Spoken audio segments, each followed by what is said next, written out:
Shalom teman-teman semua, selamat malam.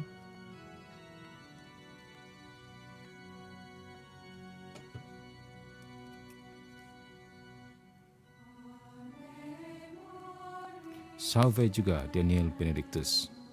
Daniel Benedictus dari paroki mana?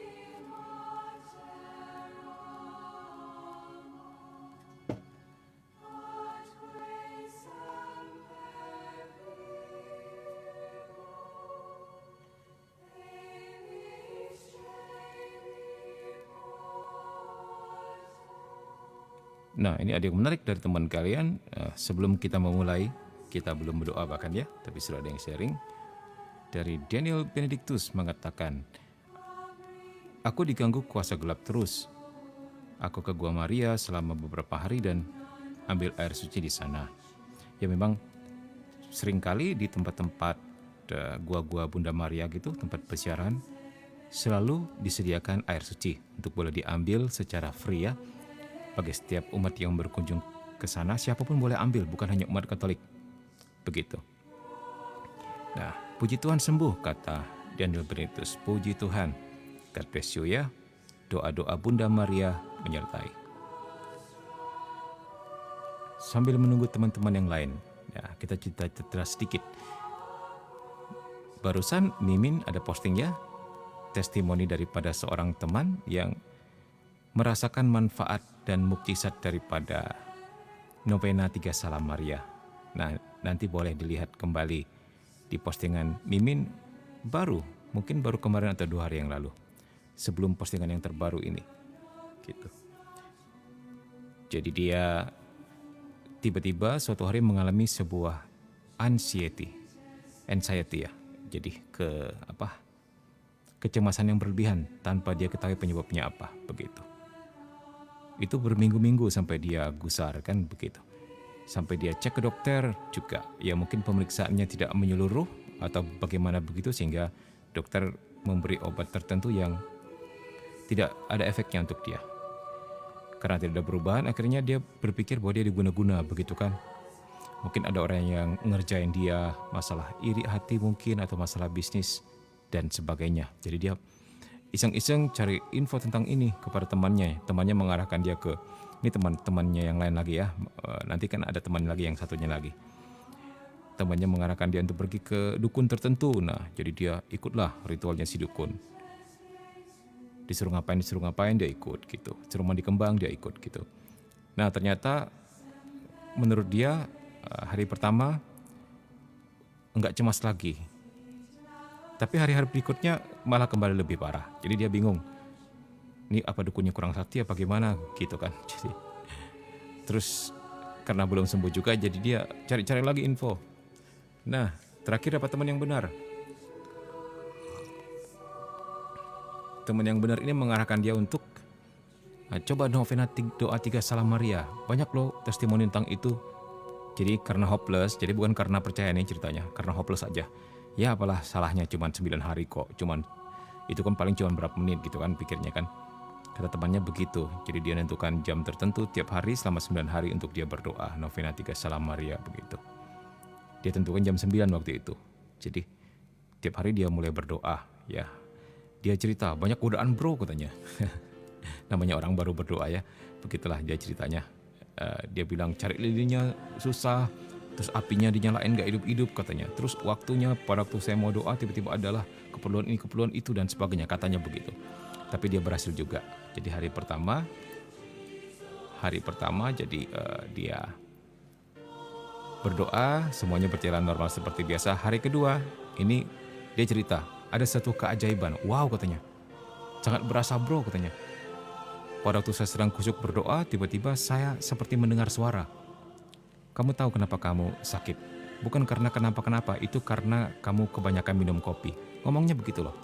Dengan gamblang, dengan lugas, dengan receh gitu. Seakan-akan kayak bukan masalah sama sekali. Jadi dia tuh bingung. Sementara dia sendiri sebenarnya bukan orang yang percaya. Bukan orang yang terlalu percaya atau Katolik KTP lah ya. Juga nggak suka hal-hal spiritual, hal klinik, hal okultis juga nggak begitu suka. Nggak begitu percaya juga dia sebenarnya. Nah, jadi dia dengar suara seperti itu dia kaget. Jangan-jangan suara tetangganya begitu kan, tapi dia selesaikan doa. Kemudian secara iseng dia laksanakan tuh dia coba stop minum kopi gitu. Hari pertama, hari ketiga berlalu, hari keempat berlalu, tiba-tiba dia merasa, loh kok bener, badan saya lebih enteng, jantung saya nggak berdebar-debar lagi, saya nggak kesulitan tidur lagi. Nah di situ dia sadar ternyata dia kelebihan kafein, bukan karena bukan karena diguna-guna, bukan karena penyakit ini itu, tapi karena kebanyakan minum kopi, kelebihan kafein gitu. Jadi Bunda Maria mengingatkan dia. Jadi memang beberapa hari terakhir ini memang dia mengandalkan kopi dalam hidupnya untuk pekerjaannya, karena harus deadline, harus kejar tayang dan sebagainya. Jadi dia hantam kopi terus gitu tanpa dia sadari, rokok kopi gitu loh. Tanpa dia sadari ternyata dia mengalami kelebihan kafein. Nah, begitu dia tahu penyebabnya, Tuhan kasih tahu dia lewat Bunda Maria dan dia selesaikan doa sampai 9 hari, di situ dia menjadi orang percaya, lebih percaya lagi. Dan dari peristiwa yang menurut kita sepertinya kecil atau biasa saja seperti ini, kadang-kadang Tuhan suka bercanda juga ya, hal-hal seperti ini. Dia kasih anaknya sebuah pemulihan, sebuah penyembuhan lewat peristiwa yang sangat sederhana. Artinya apa? Artinya dalam setiap apapun masalah dalam hidup kita, jangan berpikir itu masalah kecil atau itu masalah besar, datang saja kepada Tuhan. Tuhan pasti akan membantu karena dia adalah sahabat kita. Nah ini mantap. Kesaksian yang sederhana, kesaksian yang bagi beberapa orang mungkin bukan sebuah peristiwa besar, tapi ini menambah iman bagi yang mengalaminya. Ya begitulah kira-kira. Oke, kita lanjutkan. Apalagi dari siapa? Dari Daniel, masih dari Daniel Benedictus. Aku juga punya penyakit mental, OCD, kecemasan, tetapi percaya Tuhan Yesus pasti sembuhkan aku. Yakin, ya.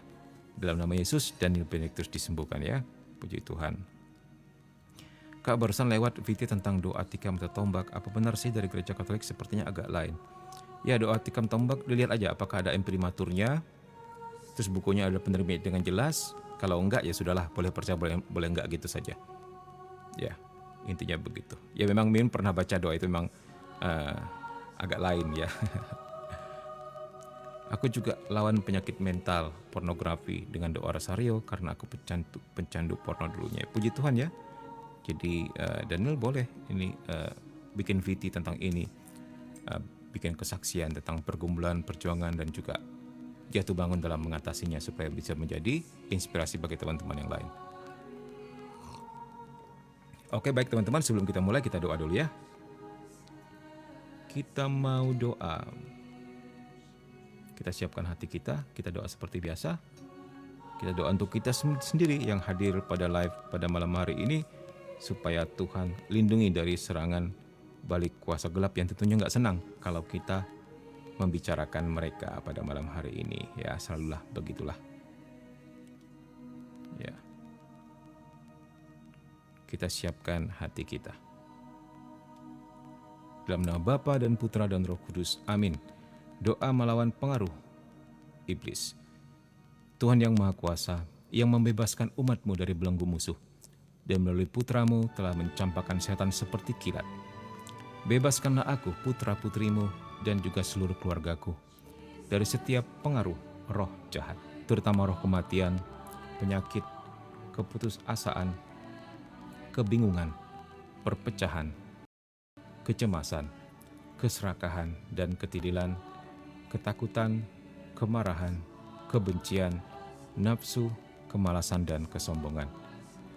Perintahkanlah agar setan pergi menjauh dari kami, dari keluarga kami, dan semua orang yang kami cintai dengan kuasa Putra Tunggal-Mu. Selamatkanlah kami dari imajinasi setan dan kegelapan. Penuhilah kami dengan terang Roh Kudus-Mu, agar kami dan semua kerabat dilindungi dari semua jerat licik setan. Anugerahilah malaikat yang akan selalu berjalan di depan kami dan menuntun kami ke jalan kebenaran sepanjang hari hidup kami. Untuk menghormati nama-Mu yang mulia, Bapa, Putra dan Roh Kudus, sekarang dan selama-lamanya. Bunda Maria, doakanlah kami, malaikat agung Mikael berperanglah bagi kami, Santo dan Santa pelindung kami, malaikat pelindung kami, beserta kami selalu. Kemudian kepada Bapa dan Putra dan Roh Kudus, seperti pada permulaan, sekarang, selalu, dan sepanjang segala abad. Amin. Baik, dalam nama Bapa dan Putra dan Roh Kudus. Amin. Min, malam ini kita membahas tentang apa? Ya, malam ini kita membahas masih tentang bukunya Father Gabriel Amort ya. An exorcist tells his story. Sebentar, something happened.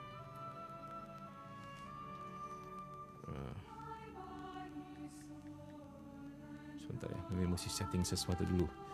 Setting sesuatu dulu dari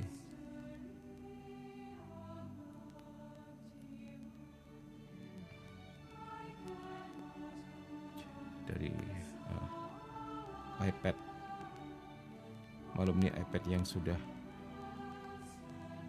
lama, jadi mesti di setting dan gerakannya lambat sekali.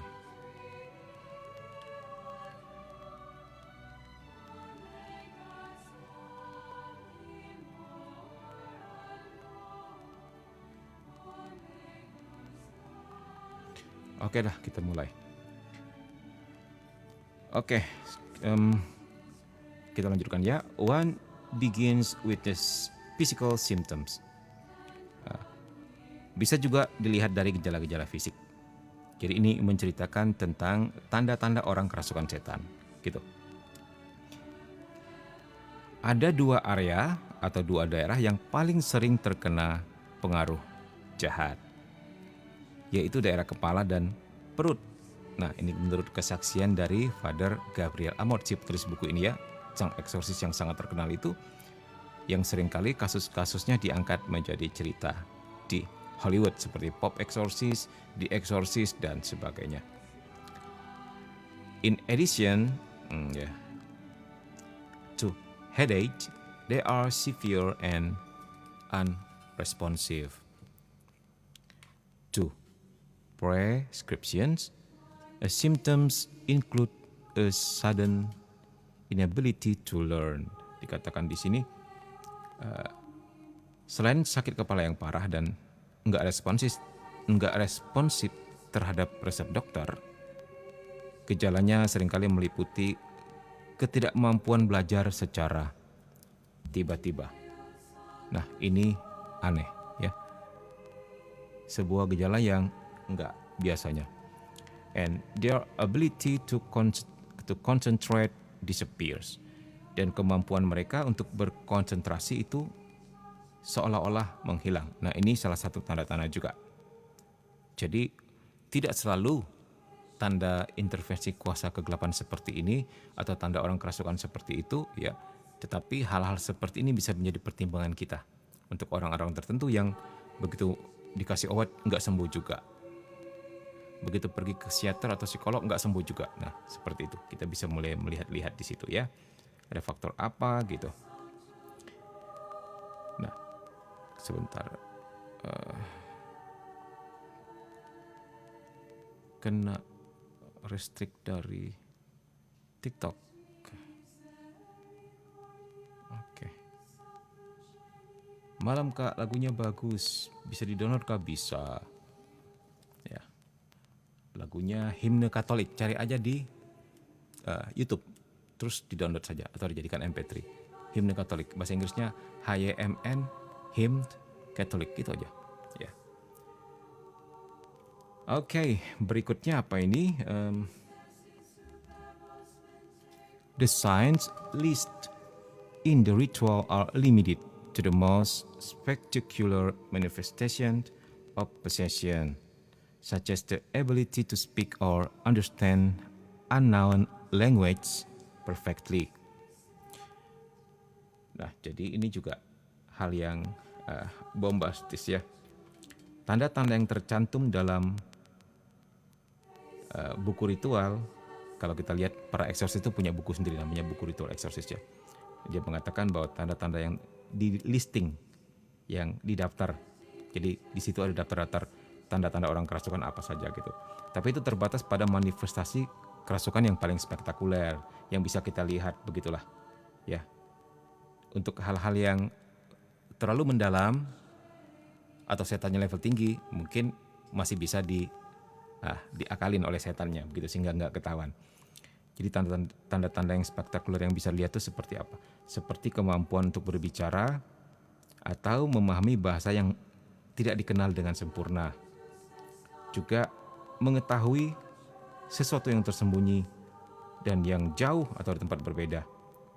Dan dia seringkali juga menunjukkan kekuatan fisik manusia super. Nah, ini tanda-tanda yang luar biasa. Dan dari tanda-tanda yang luar biasa ini lebih mudah bagi seorang eksorsis untuk mengatakan ini adalah tanda-tanda daripada orang kerasukan setan. Tapi untuk tanda-tanda yang sepertinya bisa disamarkan oleh si setan tingkat tinggi, ya nggak ketahuan dan sebagainya, itu memang perlu jam terbang yang lebih tinggi dari si eksorsis yang bersangkutan untuk melihat. Nah, untuk tim Komsaka KSM yang sehari-harinya face to face dengan kuasa kegelapan, ada di antara orang-orang kita yang memiliki karunia itu. Namanya karunia discernment. Jadi sekali lihatnya langsung tahu, ini kerasukan setan atau bukan, ini sekedar histeria atau bukan, ini gejala psikologis belaka atau bukan. Langsung sekali lihat langsung tahu. Gitu. Nah, kayak Mimin sekali lihat langsung tahu. Lu kerasukan, cari perhatian, atau gejala mental atau psikologis belaka, langsung tahu. Ketahuan. Dia nggak bisa sembunyi. Gitu. Dan itu tentu perlu jam terbang yang tinggi ya untuk melihat hal seperti itu. Seperti yang telah saya sebutkan, nah ini menurut kesaksian daripada Father Gabriel Amor sendiri, ya seperti yang telah saya sebutkan, saya dapat mendeteksi tanda-tanda ini hanya selama pemberkatan doang, begitu katanya. Begitulah saya selalu mengacu pada pengusiran setan, nggak pernah sebelumnya. Jadi sementara Father Gabriel Amor mengatakan bagi dia akan lebih jelas begitu dia udah memberi berkat. Misalnya dia percikan air suci, atau dia kasih minyak urapan, atau dia kasih garam berkat. Nah, biasanya untuk sesuatu yang bukan dari Tuhan, untuk sesuatu yang tersembunyi di dalam yang ternyata dari iblis, untuk sesuatu yang masih abu-abu begitu, akan menyingkapkan dirinya dengan sendirinya, akan tersingkap secara automatically. Ya, jadi kekuatan Tuhan menyibak semua sarang-sarang ular. Nah, seringkali mesti dengan diberkati dulu atau didoakan dulu, begitulah.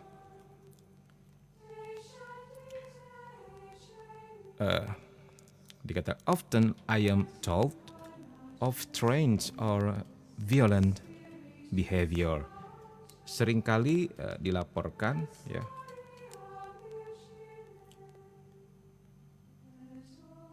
seringkali saya diberitahu tentang perilaku aneh atau perilaku kekerasan. Gejala khas dari pengaruh jahat adalah, nah ini yang paling tidak bisa disembunyikan oleh setan, akan ketahuan, yaitu mereka selalu menolak terhadap benda-benda sakral atau benda-benda suci. Ya, jadi mereka selalu menjauh, menolak. Seperti salib suci yang telah diberkati, rosary suci yang telah diberkati, ikon-ikon suci yang telah diberkati, apalagi air suci atau garam suci. Mereka akan bereaksi dengan benda-benda seperti ini. Ya.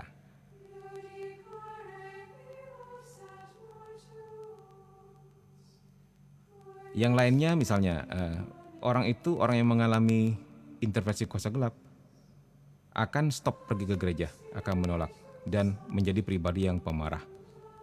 Beberapa bahkan dikatakan di sini menjadi sering menghujat dan bertindak kasar terhadap gambar-gambar suci.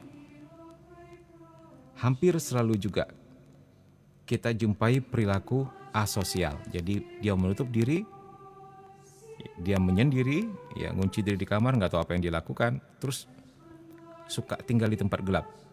Memang menyeramkan. Terus juga muncul kemarahan, seperti marah terhadap sahabat atau keluarganya atau kerabatnya, gitu. Kemarahan yang nggak bisa dijelaskan. Dan berbagai perilaku aneh. Salve Koko, salve juga. Andre di Bali, gimana kabarnya? Semoga sehat selalu ya. Oke, semoga Andre belum face to face dengan setan-setan di Bali. Oke, baik, kita lanjutkan teman-teman. Sampai di mana tadi ya? Di sini. Oke. Needless to say, nggak perlu untuk dikatakan katanya. Dengan beberapa pengecualian langka. Mereka yang pada akhirnya mendarat di pintu pengusir setan biasanya telah mencoba pelbagai kemungkinan dan pengobatan medis. Jadi kasihan sekali. Jadi mereka juga berusaha sebenarnya ya, dan akan lebih parah lagi, perjalanan mereka akan lebih panjang, penderitaan mereka akan lebih menyiksa apabila ternyata kalau mereka terkena gangguan kuasa kegelapan, baik yang mereka cari sendiri ataupun yang mengenai mereka atau dikerjain orang misalnya begitu ya. Nah itu sakit sekali. Sakitnya nggak bisa dijelaskan. Pergi ke dokter nggak bisa disembuhkan. Itu benar-benar sangat menyiksa. Bukan hanya itu, mereka tersiksa jiwa dan raga, teman-teman kalau mau tahu. Mereka juga mimpi buruk, seringkali seperti itu. Ketakutan, terus suka melihat hal-hal aneh, hal-hal ajaib, hal-hal astral yang menyeramkan. Itu sangat sama sekali tidak enak. Ya, belum lagi penyakit-penyakit yang nggak masuk akal. Gitu. Malangnya lagi kalau mereka mencari pengobatan ke dukun. Nanti akan lari ke dukun A nggak bisa nyembuhin, dukun B nggak bisa nyembuhin, dukun C. Nggak ada pernah benar-benar dukun yang bisa nyembuhin. Karena sebenarnya perdukunan itu kan kaki tangan iblis. Ya. Jadi makin parah orang setiap pergi ke sana. Jadi Mimin bersama tim pernah menangani orang yang pernah pergi ke 13 dukun. Karena semua dukunnya rontok, nggak bisa nangani apa yang dia alami. Dukun terakhir katanya lebih kuat lah, lebih lama lah, tapi rontok juga, nggak bisa. Dan kasihan si orang ini akan menjadi semakin parah. 1 dukun 1 hantu, 2 dukun 2 hantu, 3 dukun 3 hantu. Kamu bisa bayangin beberapa hantu yang ditempel-tempelin ke dia. Dan yang namanya setan tidak mungkin bisa mengusir setan ya. Mereka cuma main sinetron doang itu. Lu pergi dulu ya, nanti datang lagi gitu. Atau bawa teman nanti ya gitu. Kasihan sekali. Hanya Tuhan Yesus yang membebaskan secara gratis tanpa tarif, berkesudahan, berkelimpahan. Pergilah kepada pendoa, jangan kepada dukun. Ya, kalau mengalami hal seperti ini, ya kasihan banget. Dukun itu mahal, teman-teman. Ada yang sampai bangkrut, ada yang sampai habis-habisan, cuman untuk berobat, ya. Seperti ini, dukun A suruh beli itu, dukun B suruh beli ini, dukun C suruh persembahkan kepala kerbau yang harganya 27 juta. Dukun D suruh dia pasang jarum emas, 1 jarumnya 300.000, tapi dipasangin sampai ratusan di rumahnya. Ya mungkin kita agak ketawa, agak geli gitu ya, kita pikir kok percaya gitu ya. Ya tapi untuk orang yang udah kemakan begitulah. Dan itu terjadi di lapangan, ya itu yang seringkali Komsa hadapi, makanya bisa cerita gitu. Nah untuk orang seperti ini ya, seringkali yang terkena pengaruh kuasa jahat itu berperilaku aneh dan kasihan, malang ya. Mereka udah mencoba kemana-mana tanpa hasil. Jadi sebenarnya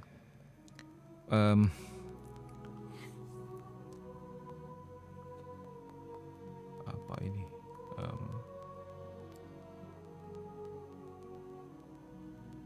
Ya jadi sebenarnya maksud Mimin adalah tugas kita sebagai pendoa itu sangat diperlukan untuk zaman ini. Tidak ada yang sia-sia melayani orang, mendoakan orang, teman-teman. Banyak sekali jiwa-jiwa yang tersesat. Banyak sekali jiwa-jiwa yang terperangkap dengan jerat iblis. Dan itu nggak ada obatnya. Nggak ada obatnya. Lu mau sekolah kemanapun, mau pergi kemanapun, mencari penyembuhan kemanapun, nggak ada obatnya selain datang kepada Tuhan Yesus. Ya. Kamu bisa bayangkan ya, kalau orang-orang ini tidak pernah ketemu dengan pendoa yang benar. Mimin nggak tahu. Mungkin bisa menjadi gila. Mungkin pada akhirnya bisa dipasung. Ini kasihan banget. Kasihan sekali umat-umat kita yang terperdaya oleh praktek perdukunan ini. Dari Dinda, habis berapa juta itu Min ke 13 dukun? Wah nggak terhitung deh, dia nggak ngaku.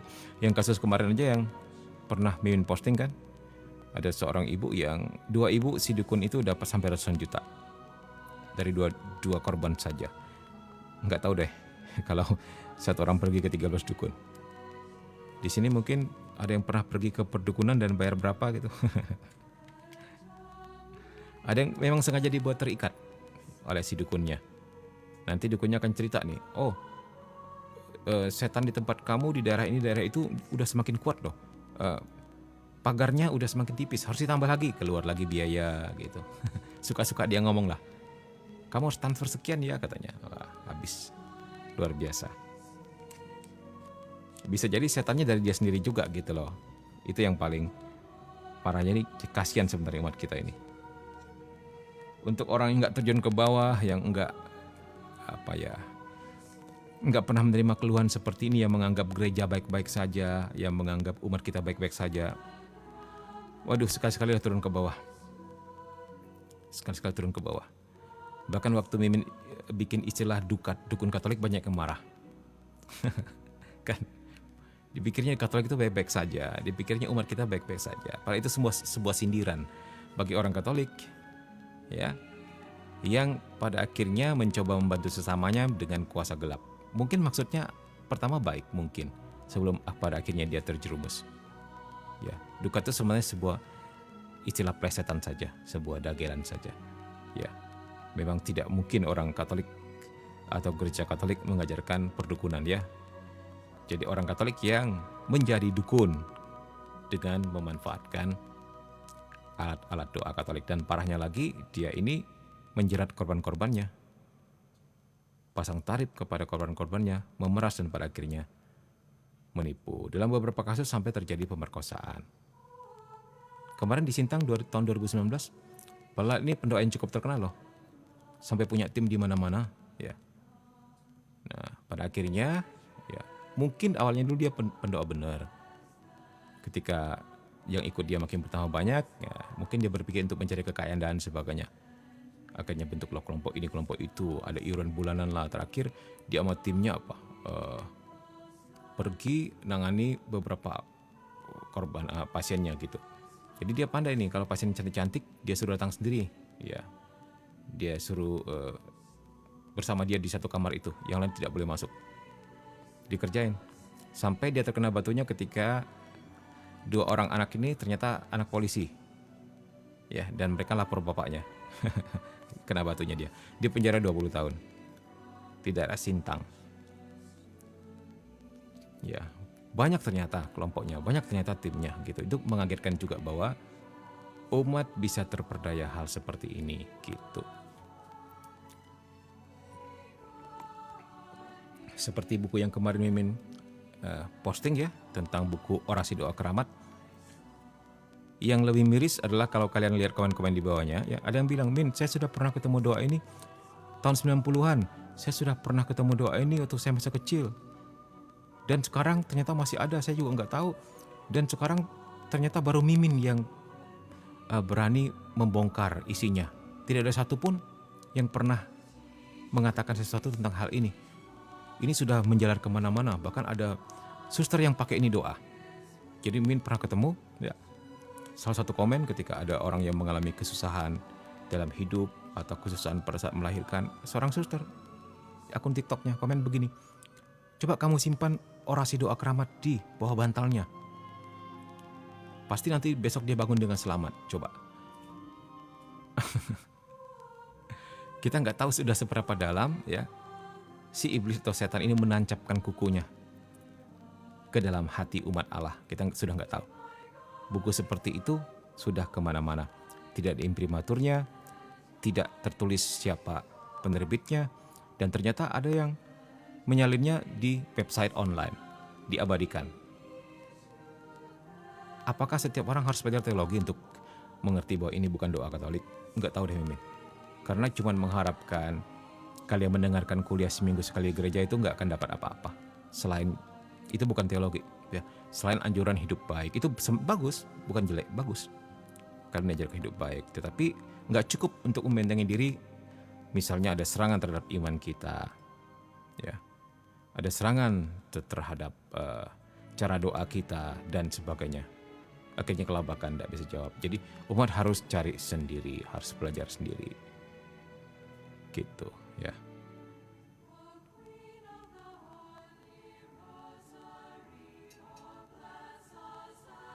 Dari Rebecca, Beauty and Fashion.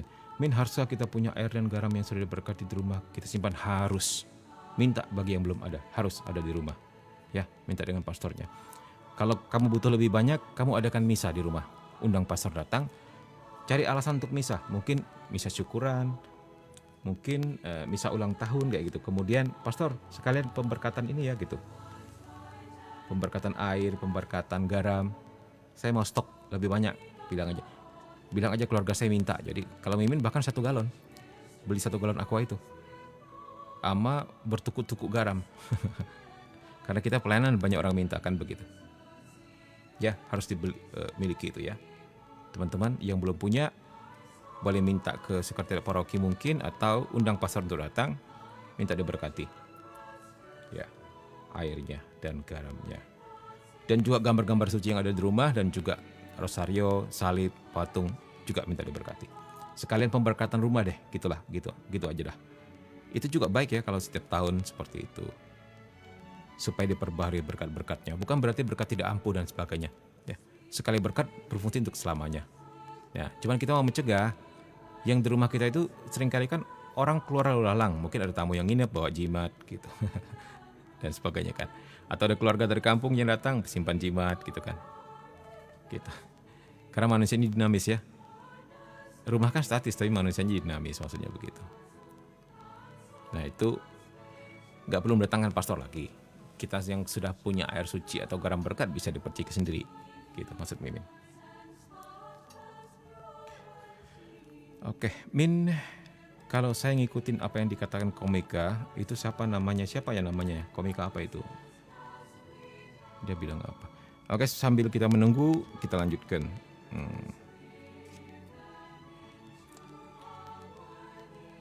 Terus jika rasa sakit menyebar nih terhadap mereka yang mengalami kuasa gelap tadi ya, yang kebingungan. Sekarang ke seluruh perut, lalu ke ginjal, kemudian ke ovarium dan sebagainya. Jadi pindah-pindah, ini sakit yang aneh-aneh maksudnya. Untuk mereka yang mengalami gangguan kuasa gelap. Jadi ini sesuatu yang sebenarnya menentang hukum alam. Menentang pemahaman dan pengobatan. Jadi ini sebenarnya sesuatu yang nggak bisa dijelaskan secara medis juga. Nah, gitu.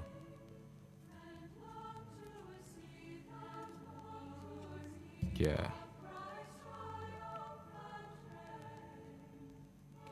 Nah, dikatakan di sini the other area that is commonly affected by evil influence is the neck of the stomach. Di daerah lain yang seringkali pada tubuh, maksudnya di daerah lain pada tubuh yang sering terkena pengaruh kuasa jahat seringkali ada leher perut, lehernya perut, mungkin ulu hati maksudnya ya, tepat di bawah tulang dada. Nah, di sana kami menemukan rasa sakit yang akut dan menusuk yang enggak ditemukan obatnya, which no cure can be found. Jika rasa sakit menyebar, sekarang ke seluruh perut, ke ginjal, kemudian ke ovarium katanya. Nah ini yang dikatakan tadi ya, nggak masuk akal, pindah-pindah.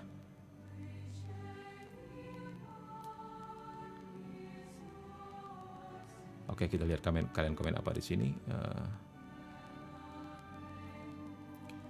Min, kalau bersihin rumah, maksudnya gimana ini? Kalau bersihin rumah baik nyapu atau ngepel. Baca doa, aku percaya Bapa kami selama Maria kemuliaan terpujilah. Mongol maksudnya. Boleh juga seperti itu. Tapi alangkah baiknya kamu memiliki garam suci, air suci dan garam berkat. Garam berkat atau garam suci sama saja. Hanya untuk membedakannya dengan air suci ya. Makanya satu dikasih nama suci, satu dikasih nama berkat. Garam suci, air suci, garam berkat. Boleh. Kamu sambil doa, sambil bersih-bersih, sambil ngepel, siram air suci, siram garam berkat. Begitu, itu jauh lebih baik. Dari Mariadi. Ada keluarga temuin saya ke dukun. Dia kayak kesurupan. Saya doa aja dalam hati, dia jadi marah-marah ke saya. Maksudnya, kita mau cerna dulu. Ada keluarga yang membawa saya ke dukun, maksudnya gitu. Terus dukunnya itu kayak orang kesurupan. Dia tuh maksudnya dukun ya. Karena saya udah berdoa dalam hati gitu ketika bertemu dengan dukun itu. Si dukun jadi marah-marah ke saya. Nah ini nggak heran ya. Dalam beberapa kasus, Mimin pingin sekali upload beberapa video yang menyatakan setan nggak suka sama Mimin. Benci sekali lihat Mimin. Tapi udahlah, bagi Mimin nggak baik juga sih. Jadi seakan-akan apa sih? Seperti memuji diri sendiri gitu ya. Mimin paling nggak senang seperti itu. Karena hal itu rawan untuk disalahgunakan. Rawan untuk menjadi sebuah kesombongan. Jadi nggak pernah Mimin upload. Beberapa kali seperti itu. Setan dia bilang bahkan dari mulut orang yang kerasukan. Di antara semua orang di sini yang datang dari tim, saya paling benci sama kamu gitu. Itu beberapa setan sudah ngomong gitu. Bukannya sekali. Itu sudah sejak puluhan tahun yang lalu. Di satu sisi Mimin happy karena dibenci setan. Di satu sisi juga pengen bertanya kenapa gitu loh. Kenapa dia nggak suka sama Mimin? Gitu kan. Bilang setannya memang. Nah, Mimin sih berpikir mungkin karena live yang sering Mimin bikin untuk kita semua. Seringkali kita bongkar-bongkar siasat mereka, strategi mereka gitu kan. Lewat akun ini, Komsa KKSM. Kalau di Facebook, fan page Komsa KKSM atau Komunitas Katolik Saling Mendoakan, juga di IG, di YouTube, live kita dan sebagainya. Itu ternyata setan nggak senang banget, benci banget dia. Bisa jadi karena itu ya. Nah itulah ya. Jadi kalau kamu berdoa juga dukunnya marah-marah ya, karena dukunnya sudah menjadi titisan dari setan, sudah dipakai oleh setan. Jadi setan yang ada dalam dirinya yang efek terhadap segala doa ya.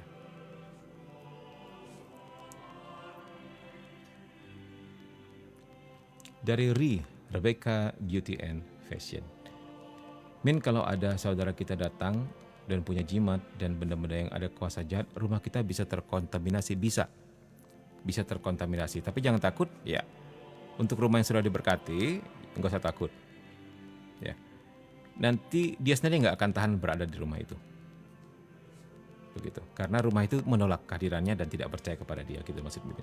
Kecuali kalau rumah itu belum diberkati dan bukan rumah orang Kristen atau rumah orang Katolik, nah bisa terjadi hal yang tidak diinginkan. Gitu. Ya, jadi jangan takut. Kuasa Tuhan lebih besar daripada roh-roh yang ada di dunia ini, maksud Min begitu. Nah, tapi nanti si orang itu akan manifest, akan bisa kerasukan sendiri berada di rumah itu. Contohnya seperti rumah doa kita ya. Orang yang awalnya biasa-biasa saja, untuk orang normal ke rumah kita happy. Mereka bilang dingin, sejuk, dan terang. Untuk mereka yang pegang sesuatu, ke rumah kita kepanasan. Bahkan tidak jarang kerasukan setan. Sehingga orang-orang tertentu berpikir, loh kok katanya rumah suci, kok orang yang di sana bisa kerasukan setan? Nah, kan berpikirnya beda sama yang kita pikirkan. Misalnya seperti ini juga. Loh, kok di gereja bisa kerasukan setan? Nah, itu loh. Untuk kalian yang sering ikut live Mimin pasti ngerti lah maksudnya apa. Justru orang yang biasa-biasa saja, yang nggak simpan jimat dan sebagainya, nggak akan bentrok sama Tuhan di dalam gereja. Nggak akan bentrok. Tapi untuk orang yang pegang jimat, nah orang-orang seperti ini yang bisa kerasukan di dalam gereja, di dalam rumah Tuhan, di dalam rumah doa. Ya, karena itu rumah itu menolak dia, tempat itu menolak dia. Karena kuasa Tuhan bertahta di situ. Dia menjadi gelisah, tidak tenang, terbakar dan sebagainya. Akhirnya manifest. Jadi bukan dalam arti rumahnya yang penuh setan sehingga orang bisa kerasukan di situ, bukan begitu. Seringkali pikiran manusia kebalik ya. Ya, jadi banyak orang yang datang ke rumah doa kita untuk orang yang kerasukan setan atau simpan jimat atau pegang benda ini, benda itu, atau orang dalam tanda petik orang pintar, orang bisa, atau orang indigo, ada yang kasung kabur, ada yang manifest dan sebagainya, ada yang kepanasan, begitulah. Untuk orang normal yang nggak punya apa-apa malah happy, malah senang, ya malah merasa damai gitu. Dari Nyinyo, Min, kalau garam didoain sendiri apakah boleh? Kalau kondisinya benar-benar mendesak dan nggak ada garam berkat RSC, boleh banget, don't worry about it. Ya, boleh banget, bisa kamu lakukan, ya.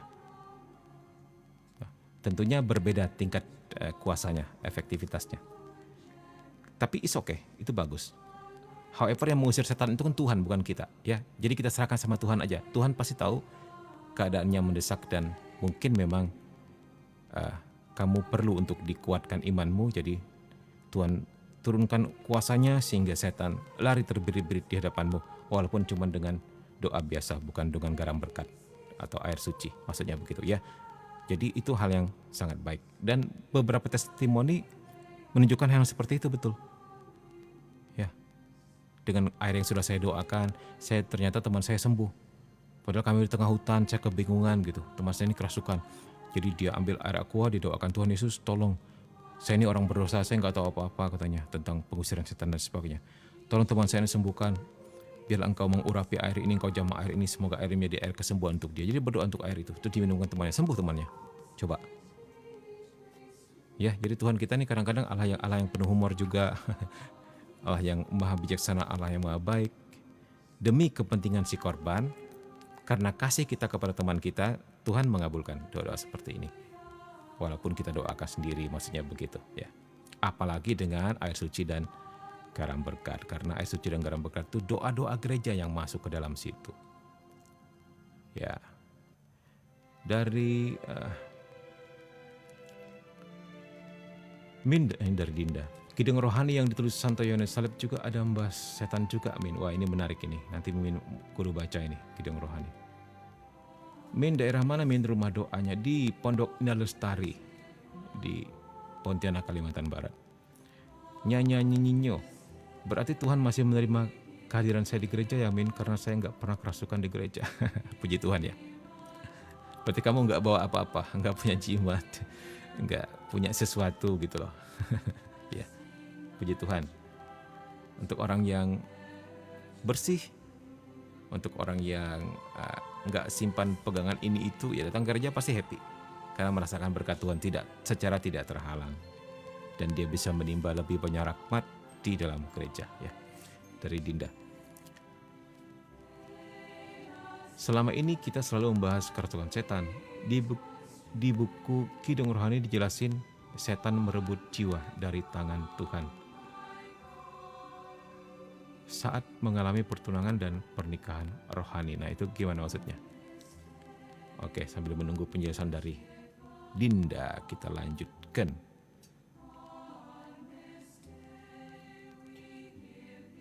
Oke, ini sudah ya. We can state that one of the determining factors in the recognition of diabolic possession is inefficacy of medicine. Jadi kita dapat menyatakan bahwa salah satu faktor penentu dalam pengakuan bahwa ini benar-benar kerasukan setan adalah ketidakefektifan obat-obatan. Nah, jadi setelah orang itu ke dokter, setelah orang itu pergi ke psikiater, ternyata obat-obatan dikasih pun nggak ngasih efek apapun. Mungkin memberi ketenangan beberapa saat, misalnya seperti obat penenang begitu ya, tetapi ternyata nggak ada perubahan. Ternyata ada juga yang makin parah. Begitu maksudnya. Nah, jadi memang kita sudah mulai boleh mengatakan ini ada sesuatu nih sepertinya. Apalagi ditambah tanda ini tanda itu gitu. Misalnya menolak benda-benda suci, tidak mau ke gereja, cenderung menghujat dan berperilaku kasar. Nah, kita lebih bisa berani berkata lagi ada kuasa gelap gitu.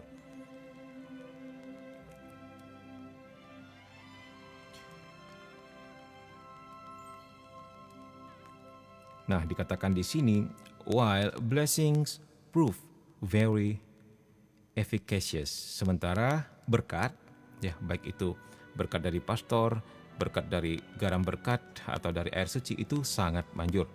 Nah, dikatakan di sini, I exorcised Mark, a young man who was the victim of a severe possession.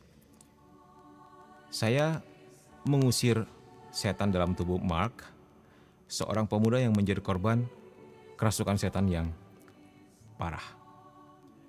Jadi, he had been confined for a long time and had been tormented by psychiatric remedies, especially electroshock.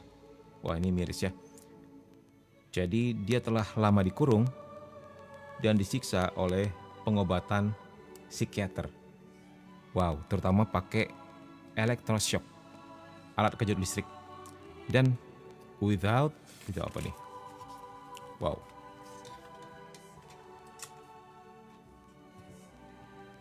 Nah, bahkan pakai alat kejut listrik itu dia nggak ada reaksi loh, dikatakan di sini. Wow. Itu mengerikan ya.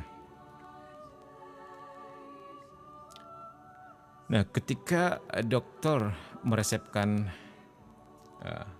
terapi tidur selama seminggu penuh, jadi mereka memberinya pil tidur yang cukup kuat bahkan untuk membius seekor gajah. Tuh. Tapi dia tetap nggak tertidur, baik siang maupun malam hari. Jadi dia berkeliaran di sekitar rumah, ya, di rumah sakit dalam keadaan pingsan. Jadi maksudnya matanya terbuka lebar, gitu. Tapi dia sebenarnya nggak sadar dia sedang berjalan. Akhirnya dia mendarat tepat di depan pintu saya dan dengan segera mendapatkan hasil yang positif. Ya, puji Tuhan. Tuhan tuntun dia ke jalan yang benar. Tentunya Tuhan melihat penderitaannya si korban ini ya. Nggak jarang seperti ini ya. Nggak jarang. Kalau kita pikir ini sebuah kasih yang luar biasa dari Tuhan ya. Ini teman-teman mesti mendengarkan ini. Ini kadang-kadang kita nggak habis pikir bagaimana cara orang seperti ini menemukan Tuhan.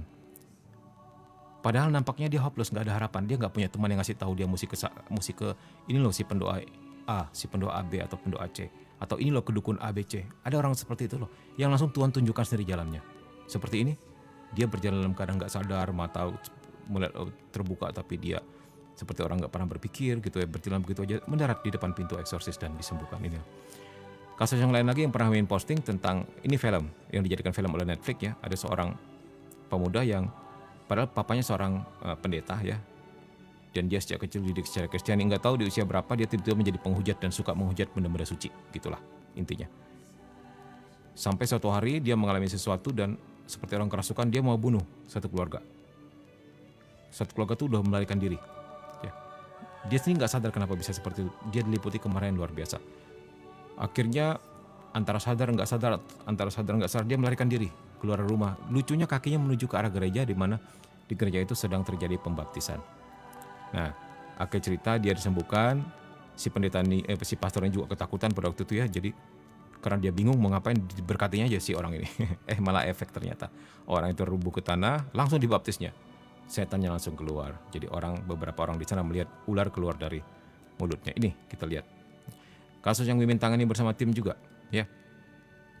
Jadi di daerah tertentu, ya, di pedalaman ada sekelompok orang yang diikat oleh dukun, yang Mimin seringkali bikin istilah sebagai dukun jarum emas. Yang ini dukun yang 1 jarum 300.000. Makin kaya orang itu makin banyak jarum yang ditanam di rumahnya untuk dia meras gitu loh. Jadi mereka udah buat tim, buat kelompok gitu kan, di dalam bahkan sebuah WA group gitu. Saling mengikat. Jadi kayalah dukun itu dari memeras orang-orang seperti ini. Orang-orang ditakut-takutinnya dengan kalau nggak didoakan, kalau nggak ditambah jarumnya dan sebagainya, setannya bisa masuk. Besoknya kamu bisa kelanggar terak dan sebagainya. Dan orang percaya. Nggak tahu kenapa terakhir dia nangani si yang namanya Yanti yang udah Mimin posting ya. Kalian lihat kembali pada kasus Yanti di video Mimin. Ya. Yanti ini karena sudah ke dukun yang ke-8, dukun ke-8 tuh ya si dia ini. Si dukun jarum emas nih, nggak sembuh-sembuh juga. Nggak tahu gimana dia tiba-tiba teringat teman SMP-nya atau SMA-nya, gitulah. Dia WA, aduh kamu bisa bantu saya nggak? Saya udah habis segala-galanya katanya. Kisah ini pingin Mimin ada video kan sih kesaksiannya, tapi Mimin mikir di upload atau enggak ya. Udah Mimin ceritakan begini aja deh. Atau nanti dibuat narasi sendiri. Karena kalau di videonya di upload nampak semua muka kita. Gitu. Dan dia menyebut nama-nama khusus tertentu di situ kan. Sudah, nanti aja bagaimana caranya. Jadi ceritanya begitu. Dia kebingungan, terjerat A, B, C sampai 8 dukun. Dukun terakhirnya dukun jarum emas, nggak sembuh juga. Dia WA kepada temannya. Dia manggil temannya, mak, tolong saya kebingungan. Jadi setiap maghrib saya pasti kerasukan. Saya sering lihat benda-benda astral di depan saya, di rumah saya, dimanapun. Sejak dia terikat dengan kuasa perdukunan ini. Jadi 2 tahun terakhir dia menderita terus sampai nggak bisa kerja. Kamu bisa bayangin. Ya, mimpi buruk terus menerus, sakit aneh-aneh, kadang pindah ke leher, kadang pindah perut, seperti yang dikatakan tadi, dikisahkan tadi. Nah, akhirnya teman bilang, temannya itu ternyata tim Komsa yang ada di pedalaman, gitu. Kamu kita aja katanya ke tim Komsa, nanti kita ke sana, kamu undangnya datang. Kita dari kota kan pergi ke tempatmu kok. Nah, diundang datang. Nah, puji Tuhan. Nah, seperti ini loh. Kita nggak bisa mengerti bagaimana caranya. Nah, untung si Yanti ini punya teman, punya kenalan, gitu. Ya Tuhan juga pasti ingatkan dia ya. Untuk orang-orang seperti ini tadi, jalan-jalan sendiri, plek, mampir di kebetulan seorang eksorsis yang tadi, yang tiba-tiba menjadi penghujat, dia melarikan diri, puji Tuhan dia masih bisa sedikit menguasai diri sehingga nggak membunuh keluarganya, bisa kakinya mengarahkan dia ke gereja. Itu juga hal yang bagi kita sesuatu yang bagaimana Tuhan bekerja ya teman-teman, ajaib. Jadi ingat perkataan dari eksorsis yang terkenal. Mereka bilangnya begini, sebenarnya kita nggak boleh takut sama setan dan nggak perlu takut. However, kalaupun dia sampai campur tangan dalam kehidupan kita, pasti karena kita ada salahnya, ada medianya di pintunya. Itu pertama. Kalaupun nggak ada salahnya, pasti Tuhan izinkan, walaupun sampai sejauh mana, gitu loh. Jadi kepalanya mungkin dilepas, tapi ekornya masih tetap dipegang Tuhan, gitu. Ya. Jadi sebenarnya segala godaan yang mereka lakukan, segala tindakan mereka lakukan terhadap manusia, sebenarnya kadang-kadang diizinkan Tuhan memang untuk supaya iman kita lebih dikuatkan, lebih ditumbuhkan lagi. Jadi ingat perkataan Santo Agustinus ya, kadang-kadang Tuhan juga bisa memakai dosa atau kejahatan untuk kebaikan manusia. Yang seperti ini, kalau kamu melihat orang yang kerasukan, kemudian orang kerasukan itu dibebaskan dalam nama Yesus, pasti iman kamu bertumbuh. Kamu bisa melihat betapa luar biasanya nama Yesus, gitu loh. Ya. Jadi jangan heran kalau kadang-kadang penyakit diizinkan terjadi, kematian diizinkan terjadi, kesusahan diizinkan terjadi, penderitaan diizinkan Tuhan terjadi dalam hidup kita. Untuk hal seperti ini, agar kita saling bantu-membantu, saling berjuang di dalamnya, dan pada akhirnya kita bisa mencintai sesama kita lebih dalam lagi dalam tindakan kasih ini, saling tolong-menolong ya, dan kemudian memuliakan Tuhan yang besar. Ya, itulah seperti sebuah rahasia kehidupan ya, yang luar biasa.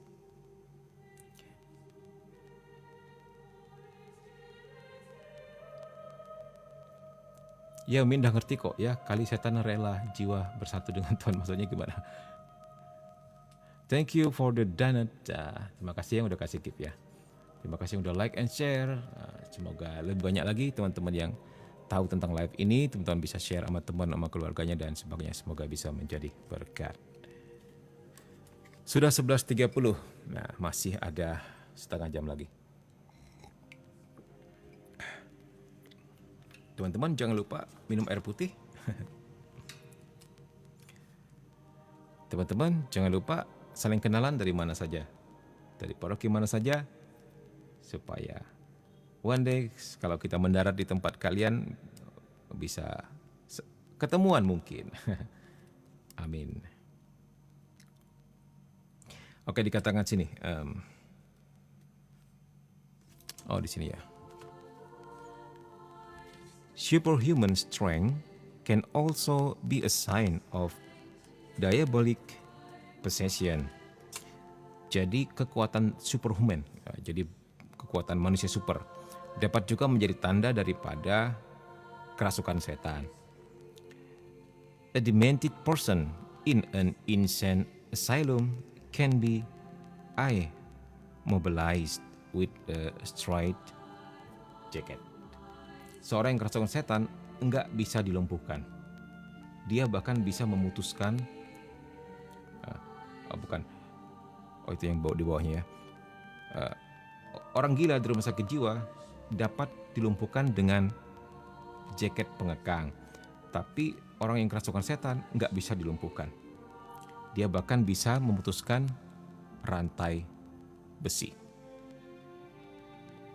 Jadi seorang yang kerasukan ya, itu bisa bertindak seperti yang kita bisa lihat seperti pada orang kerasukan di Gerasa dalam Injil. Dia telanjang, dia berlari di kuburan ya. Nggak ada orang pun yang bisa menahan dia. Dia diikat, rantainya putus. Jadi dibiarkan saja oleh orang lain. Ini kerasukan tingkat tinggi. Udah 100% possession. Ini yang cerita ya. Kita jarang sekali menemukan kasus ini. Seringkali orang ini di pedalaman ketika sudah ditemukan dia sudah diikat, sudah dipasung. Begitu. Tapi orang bilang dia hari-hari tentu lepas, bisa jalan sendiri, itu aneh juga. Kalau siang dia nampak dipasung, kalau malam dia lepas. Nah ini sebenarnya kan pengaruh kuasa kegelapan. Karena orang di pedalaman nggak tahu bagaimana mengatasinya, akhirnya kasihan orangnya beneran jadi gila. Gitu loh. Padahal mungkin awalnya dari kerasukan setan, kan. Ya jadi tugas kamu banyak sekali teman-teman. Menjadi pendoa bagi orang seperti ini. Ya. Begitu kalian dapat pengetahuan, sebenarnya kalian dapat tanggung jawab untuk menjadi pelayan-pelayan Tuhan. Jadi kalian bukan sekedar duduk hahaha di sini ya, sekedar mendengarkan mimin begitu, nggak melakukan apa-apa. Semakin banyak pengetahuanmu, semakin banyak yang diminta darimu, yaitu untuk melayani. Setidaknya kamu bisa melayani orang di rumahmu dulu, ya minimal seperti itu, bisa mendoakan mereka kalau sakit, minimal sakit deh, bukan yang kerasukan setan yang hal-hal lebih berat, bisa didoakan. Apakah lewat doa penumpangan tangan, atau kalau kamu tidak terbiasa dengan doa penumpangan tangan itu sebenarnya sangat sederhana. Kalian cukup tempelkan tangan di pundak atau di jidat atau di kepala kalau itu sopan begitulah, ya. Gak apa-apa, kalau keluarga is okay. Terus doa dalam nama Yesus, segala sakit penyakit, segala gangguan kuasa kegelapan, misalnya ada indikasinya, saya perintahkan pergi. Ini doa seperti ini. Ini doa yang dahsyat sekali. Doa pakai nama Yesus langsung. Nah setelah itu kamu padukan dengan doa Bapa Kami, Aku Percaya Rosario atau Koronka, is okay. Malah lebih mantap lagi. Tapi paling tidak kamu bisa berdoa spontan untuk hal-hal kecil. Harus bisa. Biasakan menggunakan nama Yesus untuk doa perintah. Dalam nama Yesus saya usir segala sakit penyakit. Dalam nama Yesus, ya, saya usir segala gangguan kuasa kegelapan pada rumah ini. Hal seperti ini. Jangan begitu ada apa-apa langsung ambil rosario, langsung duduk. Bunda Maria tolongin dua dong, gue takut. Boleh juga sih seperti itu, nggak apa-apa, nggak larang sih. Ya, tapi Mimin cenderung tergoda untuk mengatakan itu doa ini, doa orang yang masih di level 1, belum to the next level, yang langsung face to face dengan kuasa gelap. Ya, tapi memang gereja juga sebenarnya menganjurkan yang level 1 ya, untuk kita yang pemula-pemula ini, karena gereja itu kalau berkomentar tentang orang yang kerasukan setan dan bagaimana mengatasinya, ya, tentang boleh atau tidak bolehnya itu hanya sebatas takut serangan balik kepada si pendoa, itu aja. Makanya gereja seperti agak complicated untuk mengizinkan hal seperti ini ya. Takut terjadi sesuatu pada dirimu, maksudnya begitu aja. Kalau kamu beriman penuh, full, no problem. Maksudnya begitu. Ya. Tapi memang kalau untuk eksorsis memang itu khusus, pastor khusus. Walaupun juga tidak bisa, ya.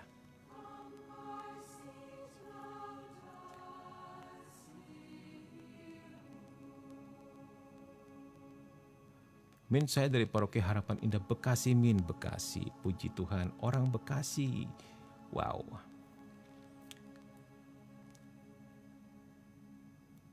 Min, aku bisa ngerti Kidung Rohani justru dari penjelasan Mimin sendiri. Nanti saya DM foto bukunya. Oke deh, Mimin juga kangen, pengen baca buku-bukunya ya. Puji Tuhan, semoga one day Mimin bisa kebeli bukunya. Walaupun memang gak sepenuhnya ngerti sih Min, tapi penjelasan Mimin lumayan banyak kebantu kok. Puji Tuhan ya. Karena Mimin juga sebenarnya kalau mau jujur banyak juga mengambil dari Karmel, kekayaan Karmel. Ya untuk beberapa teman yang sering hadir live di sini pasti ngerti lah beberapa penjelasan kayak santo-santo tertentu dari Karmel gitu loh ya. Jadi mau tidak mau berhubungan sama Yohanes Salib, Teresa Avila, Santa Teresa dari kanak-kanak Yesus begitu. Masih banyak lagi santo-santo yang lain juga Ya, tapi tentu belum sempat main baca bukunya gitu. Karena kekayaan gereja kita luar biasa banyaknya ya.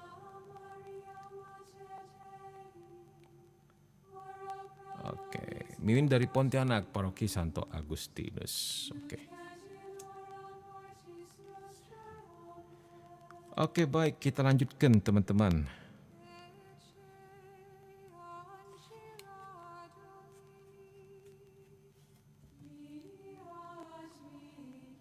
Sampai di mana ya? Oh, di sini. Dia bahkan dapat menghancurkan rantai katanya. Nah, ini sudah ya. Father Candido told me of a teen, apparently weak girl, who had to be subdued by force by a foul strong man during exorcism. Nah, satu kali, nah ini bicara tentang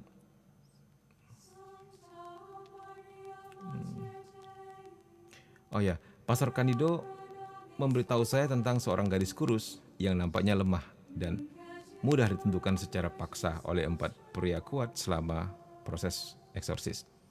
Ternyata apa yang terjadi? Ya, dia broke every bone, memutus semua ikatan. Bahkan beberapa kali tali kulit tebal yang mereka coba ikatkan padanya. Nah, suatu kali, ketika dia diikat dengan tali yang kuat keranjang besi, dia mematahkan beberapa batang besi dan melipat yang lain dengan sudut siku-siku. Wow. Jadi 90 derajat itu besi dibuatnya ya. Oke, many times, seringkali pasien dan kerabatnya atau jika seluruh keluarganya ternyata terkena efek struck katanya. Gitulah. Terkena efek gangguan, maksudnya begitu ya, kuasa kegelapan. Jadi bahkan bukan hanya si pasien itu sendiri yang mengalami, walaupun dia korban utama, tapi ternyata satu keluarga bisa kena itu. Misalnya satu keluarga itu bisa mendengar suara-suara yang aneh, langkah kaki di lorong, pintu yang terbuka dan tertutup, benda-benda yang menghilang dan muncul kembali di tempat yang paling tidak terduga, dan sesuatu yang membentur furnitur dan dinding. Nah ini ya, ada yang pernah mengalami?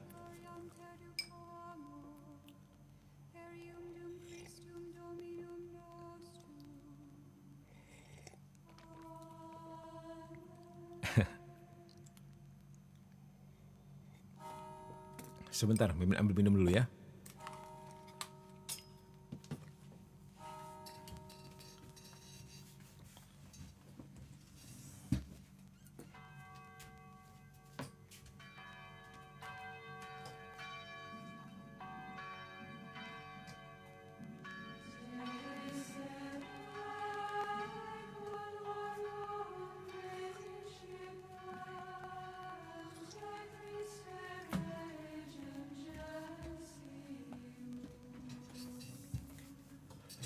Oke, mungkin teman-teman mau sharing beberapa pengalaman, mungkin pernah mengalami gangguan kuasa kegelapan, bisa diceritakan sama teman-teman di sini.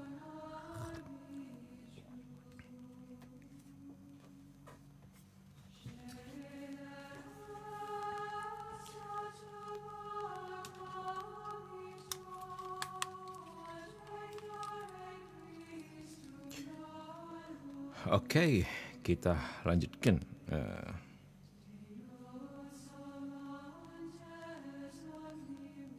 Pernah Min, tapi cuma 1 kali kata Dinda. Lagi doa rosario jam 00, Min, mengalami bersendawa, cegukan. Aduh, kena apa lagi nih dari TikTok? Sebentar, disuruh verifikasi, sebentar.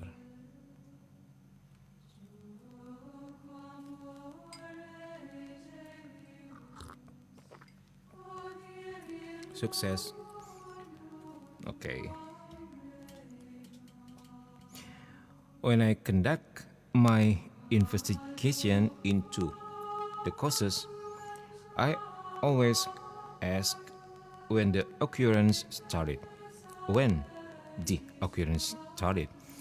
If they can be tied to something concrete, if the patient participated in scenes. If he approached card readers and in case of a positive answer, how things have progressed. Nah, jadi ini tipe penyelidikan.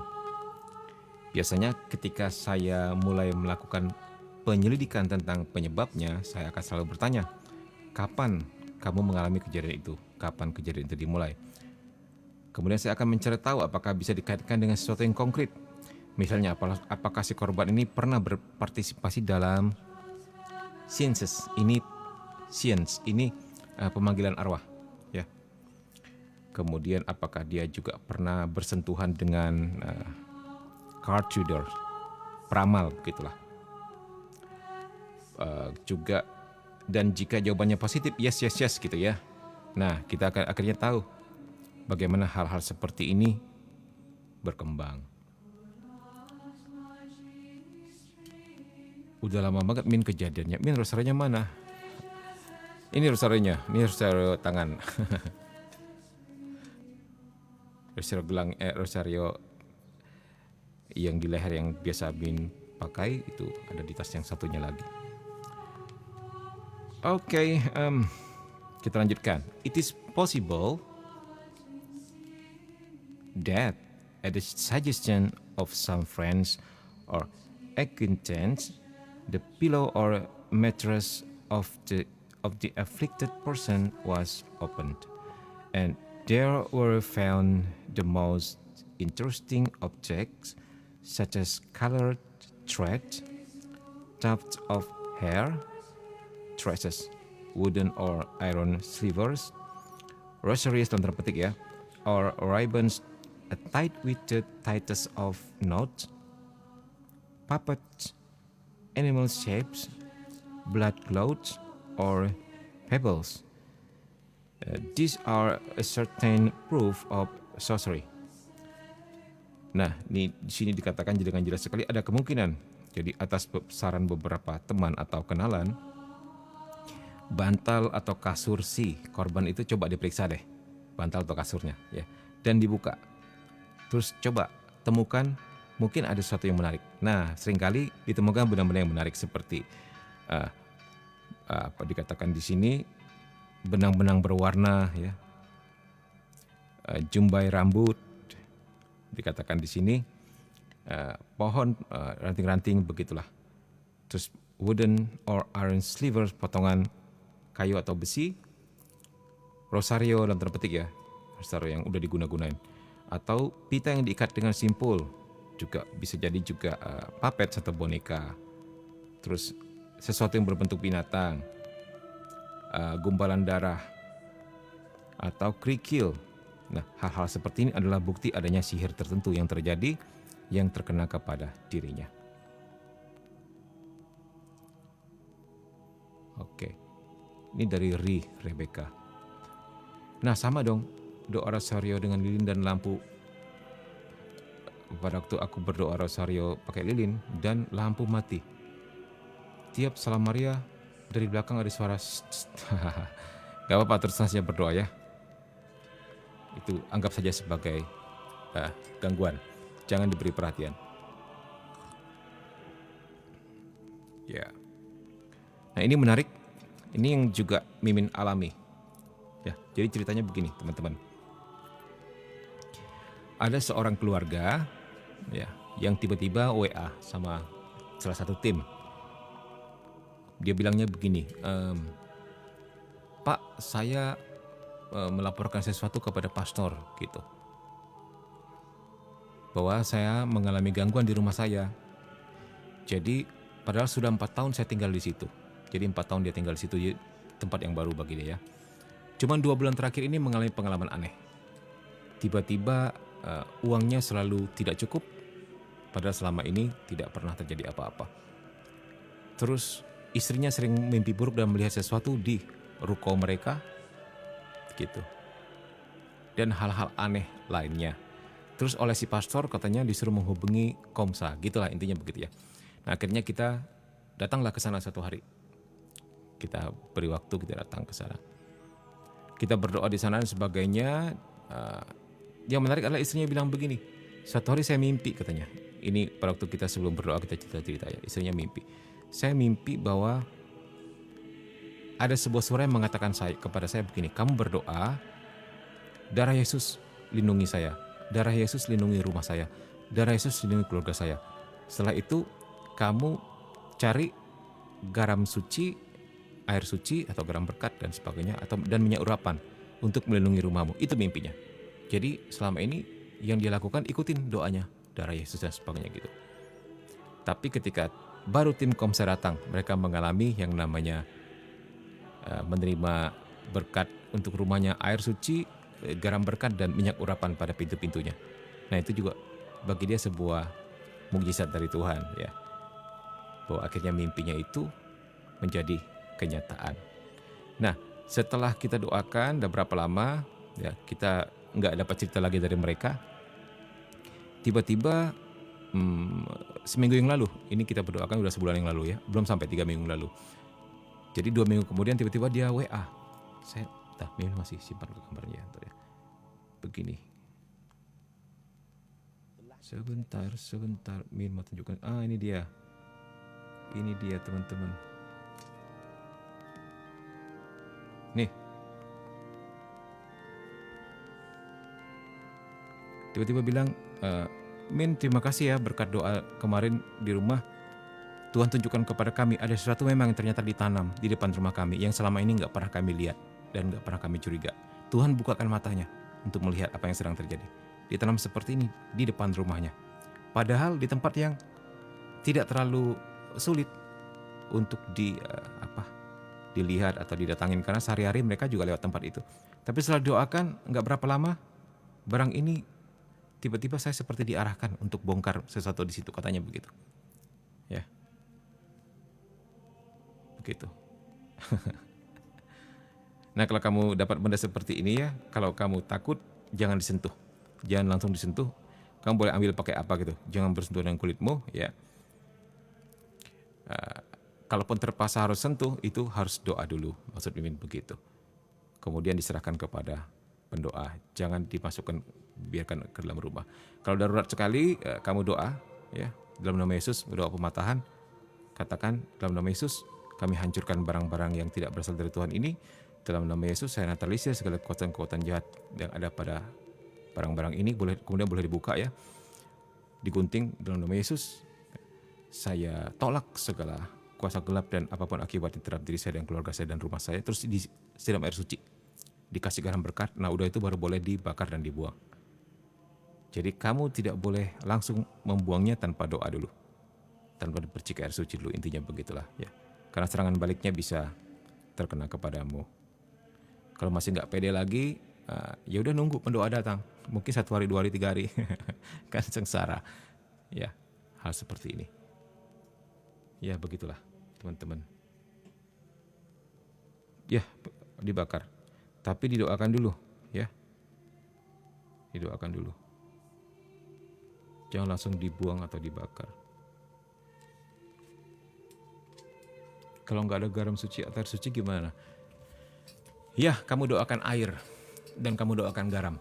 Begitu. Itu sebabnya kamu harus punya air suci, garam suci di rumah untuk menghadapi hal seperti ini ya, teman-teman ya. Gitu. Oke. Nah, ini yang terjadi ya. Oke, teman-teman, thank you ya. Sampai di sini dulu pertemuan kita. Mimin juga hari ini ternyata full dan capek, mesti butuh istirahat, mesti tidur lebih awal. Terima kasih untuk like, share, komen, untuk gift-giftnya yang luar biasa. Ada yang kasih paus, ada yang kasih singa. Wow, luar biasa sekali ya. Mimin jadi kaya raya, bisa untuk bantu duit pelayanan. Amin.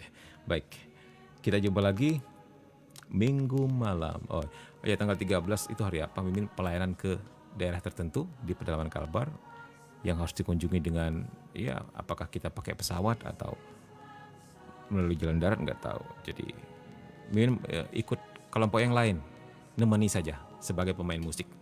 Sementara kita sendiri kan punya kelompok yang namanya Komsa kan, dengan Mimin sebagai tim intinya. Nah tapi di kelompok lain juga Mimin terbantu sebagai pemain musik gitu. Kadang-kadang kelompok-kelompok yang lain minta bantuan Mimin. Mimin sebatas memberi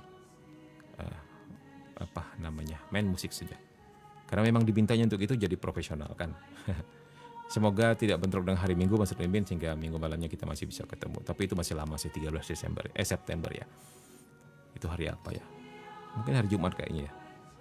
Tapi mungkin berangkatnya Kamis. Jadi pada tanggal itu 12 kita tidak live. Oke deh, mari kita siapkan hati kita. Kita mau berdoa. Dalam nama Bapa dan Putra dan Roh Kudus. Amin. Sator Arepo Tenet Opera Rotas.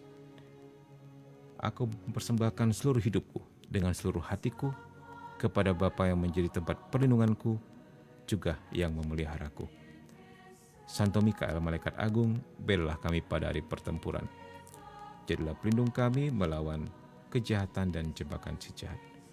Dengan rendah hati kami mohon kiranya Allah menghardiknya, dan semoga Engkau, hai Panglima pasukan surgawi, dengan kuasa Allah mencampakkan ke dalam neraka setan dan semua roh jahat lain yang berkeliaran di dunia hendak membinasakan jiwa-jiwa. Bunda Maria doakan kami selalu. Malaikat Kudus Allah dan malaikat pelindung kami, santo pelindung kami, beserta kami selalu. Kemuliaan kepada Bapa dan Putra dan Roh Kudus, seperti pada permulaan, sekarang, selalu dan sepanjang segala abad. Amin. Dalam nama Bapa dan Putra dan Roh Kudus. Amin. Thank you all. God bless you. Sehat selalu.